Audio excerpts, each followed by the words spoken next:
America first, Biden defended his favorite foreign leader. What did you make of those scenes in the Oval Office? President Trump and President Zelensky. I found it sort of beneath America, the way that took place.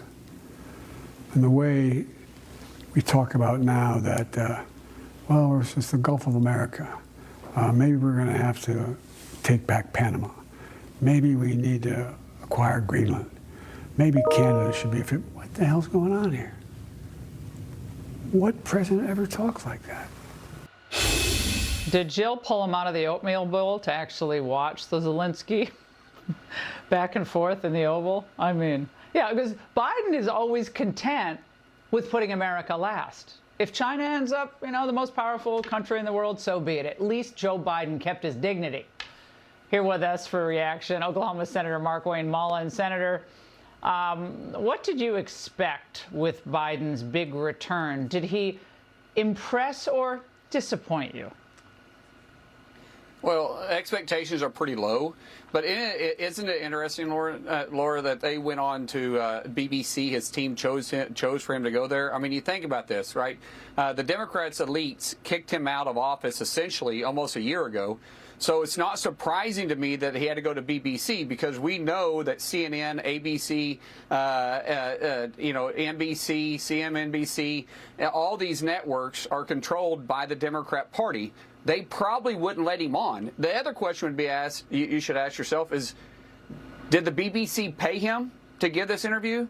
Because the Democrat Party, there is no way they would want him out there speaking at this point, because they've covered up this all the time. I mean, Jake Tapper has a book coming out literally about the cover-up of Joe Biden's cognitive behavior.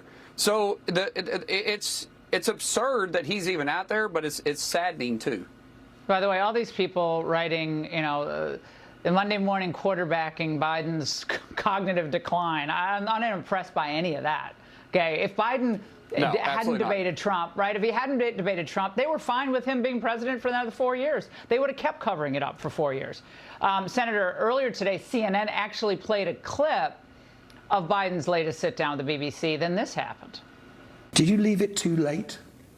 Should you have withdrawn earlier, given someone else a bigger chance? I don't think it would have mattered. I'm sorry, I should have had that face there. I mean, Alyssa, it may be the way he answered that question that answered the question. Senator, look, they know.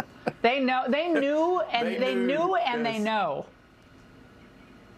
Well, how could they run on his record, right? I mean, let's just talk about BBC. Since we went to BBC, it's a foreign entity that's doing an interview with the former president of the United States. And so it's going to focus on foreign policy, you would think, right? So you start talking about his foreign policy. What are they going to talk about over there? They can't talk about his actual success because he had a disastrous Afghanistan withdrawal. We will all debate, but it's really not debatable, that the war in Ukraine would have never taken place if we had really any president, but much less President Trump in office. What about the 11 embassies that was attacked underneath his watch because he tried to use foreign policy as an appeasement tool, not coming from Reagan's perspective of peace through strength.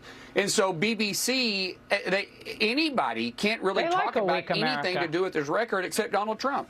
Yeah, no, yes. They love a weak America over at the BBC. They prefer it that way. They like it. They like it when we can be rolled, and Europe, gets to ride the gravy train. So the BBC doesn't like the strong America thing. Right. Senator, great to see you as always. Thank you so much.